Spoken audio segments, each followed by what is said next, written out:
Добрый день, уважаемые зрители нашего канала, спаси и сохрани. Мы рады приветствовать Ольгу Николаевну Четверикову. Ольга Николаевна Четверикова, здравствуйте. Здравствуйте. У меня, знаете, Ольга Николаевна, так получилось, что судьба меня сводит с некоторыми людьми, которые так или иначе связаны в большей степени с духовной сферой, да. Как правило, ученых, финансистов сейчас, понятно, нет, у меня никаких интервью, но так получилось, что судьба меня свела с одной прекрасной, доброй, любящей Христа монахиней. Матушка Ефросинья ее зовут. Дай Бог ей здоровья, процветания, сил духовных, телесных. И да, у нее несколько домов, которые она помогает, слепо-глухонемых. Она там помогает и ведет свою работу благотворительную и так далее. Просветительскую работу ведет. Но, знаете, ее высказывания по части были очень резки в сторону отношению евреев. И это, знаете, такая вот, можно сказать, не очень любимая тема для разговоров среди духовенства и прочего другого. Но она затронула очень важную тему, что Российская Федерация управляет некая кучка таких вот евреев, которые управляют сейчас, вот, скажем так, везде, в политике, экономике и так далее. И назвала, по-моему, я уже не помню, как организация называется, и таких еврейских сионистов, по-моему, Хаббат, насколько я помню, Любавич или кто-то такой. Вот. И вопрос у меня тут, знаете, какой? По сути, у них как бы есть своя философия, как я понимаю, на которую строится вся их политика.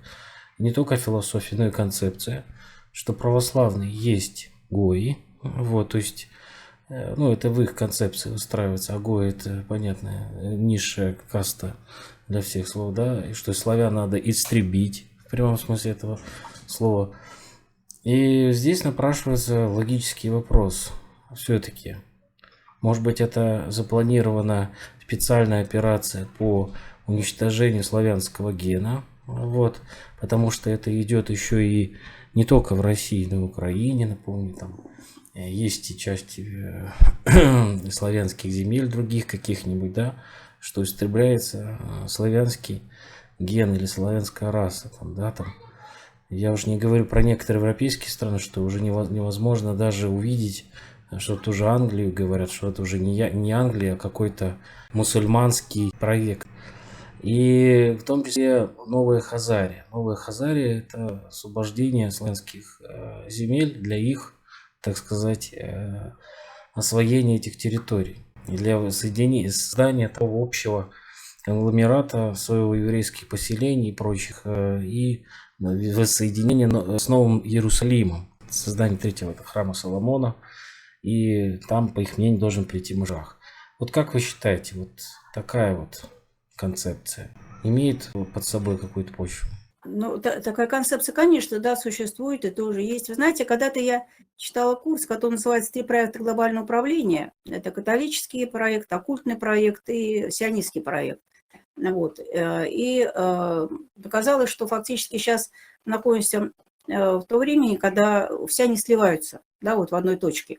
Вот это все сходится. Поэтому в итоге все равно корни этого, опять же, это, как хорошо показал Евгений Андреевич Авдеенко, как он называл, каинистская цивилизация. Но дело в том, что, еще раз хочу подчеркнуть, каинистский дух, он может проявляться в разных концепциях, теориях, идеологиях и мировоззрениях. Вот, поэтому сейчас, в настоящее время, еще раз хочу подчеркнуть, фактически это все объединилось, вернее, объединилось в одной точке, потому что чем ближе, как они думают, они приближаются к тому моменту, когда они действительно смогут контролировать все человечество, вот, тем больше они будут выделяться как бы в отдельную такую вот сущность. Вот сейчас, видите, они уже сформулировали понятие трансгуманизма, что есть люди, которые будут постчеловеками, а остальная, большая часть человечества, она как ненужная Вот. Это гностико-манихейская концепция, это New Age, да, то есть она там, New Age это такое, как облако считается, это мировоззрение, которое объединяет там немножко от буддизма, немножко от сионизма, немножко от иудаизма, немножко от гностиков, манихеев, в общем, такая смешанная, да, такая синкретическая религия. Вот. Но объединяет ее в одно, так сказать, да, главное, вот это стержень, главное, это идея избранности. Вот. Есть избранные, для которых мир один, и система ценностей, и все. А есть мир других, это не избранные, да, соответственно, вот во всех антиутопиях это очень хорошо прописано. Но еще должен быть обязательно вот этот слой, прослойка, да, людей, менеджеров так называемых, да, которые будут управлять всем этим, не они же сами будут управлять. Вот. Поэтому, естественно, это так. Но еще раз хочу подчеркнуть, речь идет о мировоззрении, да, о духовном явлении и о мировоззрении. Вот. И самое страшное, я считаю, это переносить это на этносцены, национальности и вообще на народ, потому что тогда вы создаете условия для реализации того самого главного, чем они живут, сталкивая, да, и властвуя, разделяя, властвуя, и вы даете им в руки реализацию того, что им нужно через саморазрушение. Вот этот инструмент сталкивания, натравливания, он очень эффективный. Вот у меня, когда я писала теневую историю Европейского Союза, у меня там целая часть, да, посвящена тому, что как они разрабатывали механизм миграции, именно как механизм геополитический. Да, через миграцию, да, направляя определенные государства, народы, массу другого народа, они создают прекрасный материал для постоянной социальной нестабильности и натравливания одних на других, да, потому что мигранты приходят в Европу, да, значит, дальше властные силы, они создают фундаменталистские структуры, и они создают право-националистические белые структуры, и в нужный момент они их натравливают друг на друга, и таким образом все социальные проблемы решаются, потому что все переходит в плоскость национальности. Вот то же самое здесь сегодня. Вот. Дело не в нации, так сказать, да, а дело именно вот в той духовной, в том духовном явлении, в том духовном мнении, вот, которое оно внедряет. Дело в том, что если мы вообще возьмем тему иудаизма, сионизма, то на самом деле это очень разветвленная структура, да, и существует множество организаций, о которых у нас мало говорят. Это Всемирно-сионистская организация, Всемирный еврейский конгресс, который действует у нас тут очень активно, опять же, о нем не говорят. Вот, это Бнай Брит, да. Хаббат, он тоже выполняет свою миссию, те свою миссию, то есть их множество подразделений. Если возьмем католическую церковь, у меня когда-то была, к сожалению, пропала эта схема, такая мощная, я ее долго составляла, система, разветвленная система управления католической церковью, через какие ассоциации, организации, связи, контакты она действует. Это тоже очень мощная разветвленная структура, да. Верхушка католической церкви, она дружит со всеми, да, со всеми представителями всех религий, да, всех направлений. Вот. И они как бы едины. Поэтому можно на низовом уровне натравливать там суннитов на шиитов, да, или католиков на православных. Вот. А сами они наверху, это все единая система, да, единая система.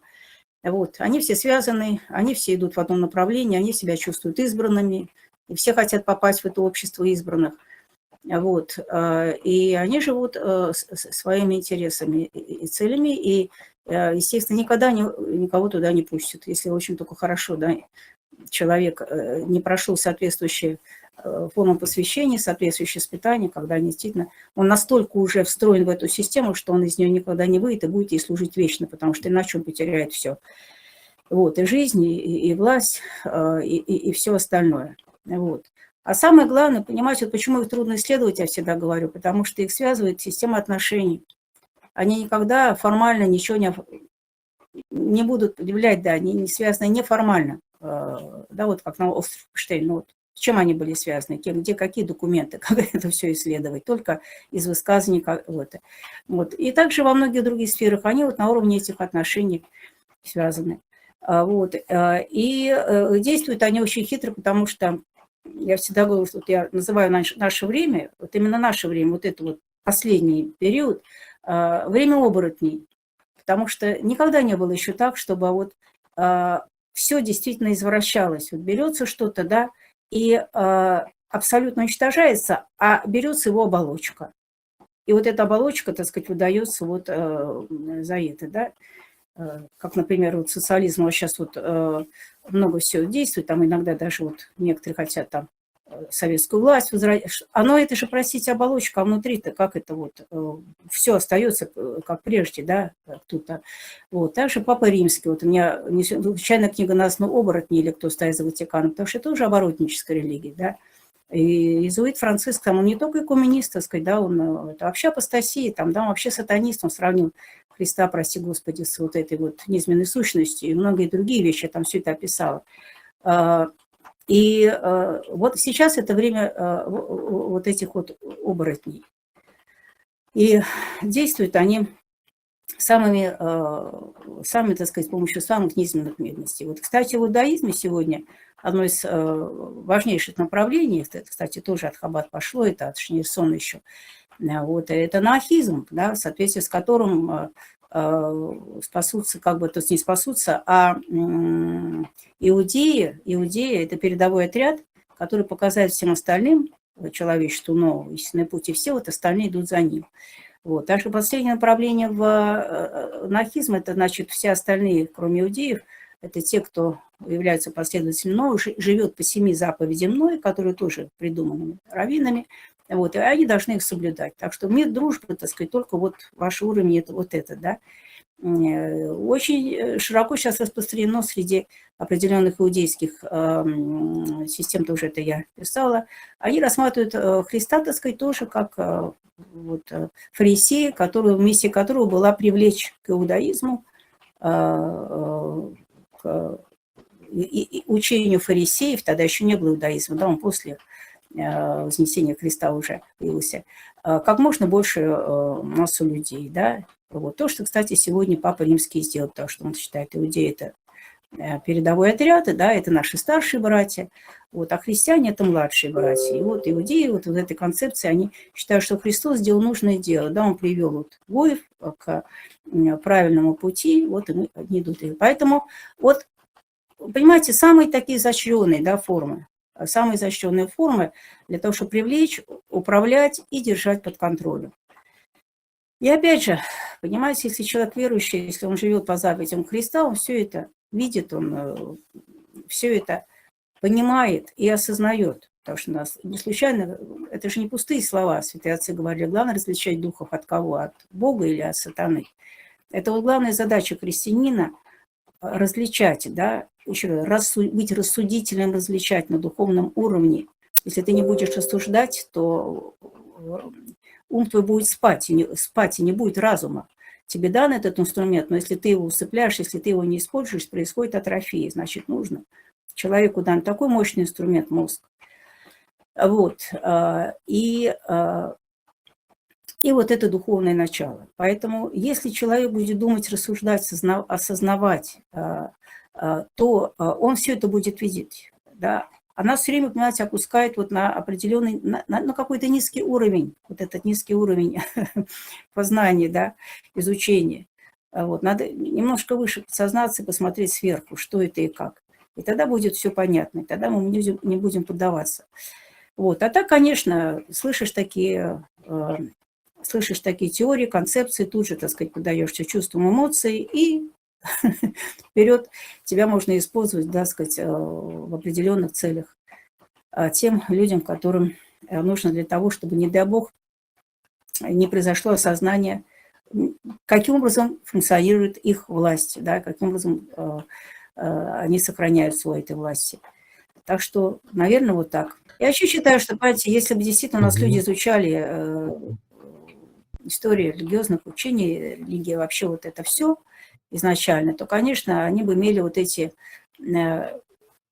маяки, да, они бы видели, понимали, разбирали. Это очень важно детям это давать с самого раннего детства, чтобы они ориентировались.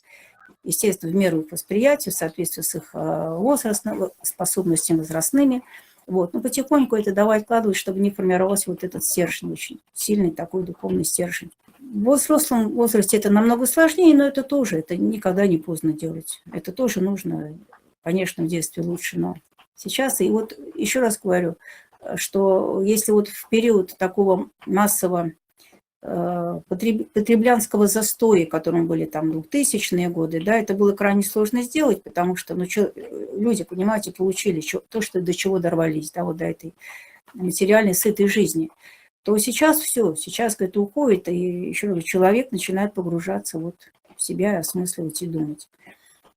Естественно, сначала встает вопрос, кто виноват, вот, а потом встает вопрос, а кто я? И что я могу сделать, да, чтобы это все преодолеть. А сначала, да, кто виноват.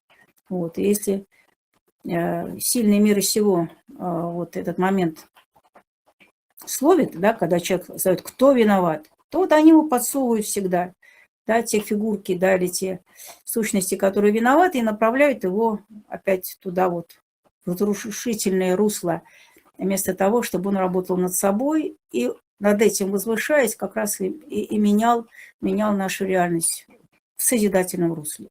Вот я это все время подчеркиваю, потому что вся наша история, это, я имею в виду историю человечества, да, это, смотрите, сплошные войны, войны.